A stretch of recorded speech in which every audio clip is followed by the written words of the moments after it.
13 grains of rice. Only 13 grains of grains. Only we ourselves understand that if our family could have a full meal that year and month, we would definitely not rebel. Pay attention. The man in front of you relied solely on a bow and ultimately conquered a territory with his strength, establishing a famous dynasty in Chinese history. The Ming Dynasty. He was the founding emperor of the Ming Dynasty, Zhu Yuanzhang. At the end of the Yuan Dynasty, political corruption was stark, land was highly concentrated, and natural disasters and water disasters continued. Under the persecution of natural and man-made disasters, countless hungry people died and farmers left the land in groups. However, the corrupt Yuan court was greedy for pleasure at this time. The emperor and his cronies chose to ignore the national situation and were lazy in the palace, indulging in beauty and completely ignoring the suffering of the people and the crisis of society. At this time, Zhu Yuanzhang was in his childhood, and his name was Xiaoning. During his childhood, Xiaoning demonstrated his talent for leading and winning over people's hearts. Double it. If you really have the ability to make a battle of grand, that would be great. Okay, I'll let you in, mate. Beef?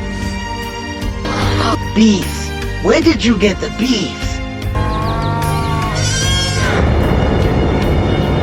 In this way, Zhu risked killing the cattle of landlord Liu Caizhu family in order to feed his brothers. He successfully made these childhood playmates wholeheartedly willing to support him. These playmates were mostly brave and skilled warriors in the future, making indelible contributions to Zhu Yuanzhang's cause of expanding his territory. But this also led landlord Liu Caizhu to physically attack him and publicly display him on the streets. In that corrupt and turbulent era, the lower class poor could only be arbitrarily exploited by bureaucratic landlords. At the same time, the officials responsible for collecting taxes in the court on Zhu's family moved their fingers, and after a blind operation, they completely destroyed the already impoverished Zhu's family. Even the rice seeds that Zhu's family relied on for survival were snatched away by incompetent court officials. Brother Chongba is not doing well. Your mother is gone. Nonsense! Our mother was fine this morning. That's probably my mistake.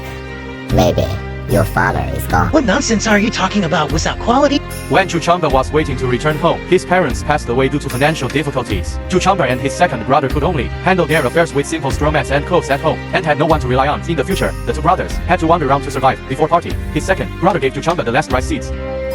13 grains of rice. Only 13 grains of grains. Only we ourselves understand that if our family could have a full meal that year and month, we would definitely not rebel. Later, Zhu became a monk at Wanzhou temple in order to survive, but he was not a Buddhist and ultimately did not become a true monk. This emperor, he has committed a great sin and cannot be ordained. He will be removed from the Dharma book and will never be allowed to step into the Buddhist temple again from now on.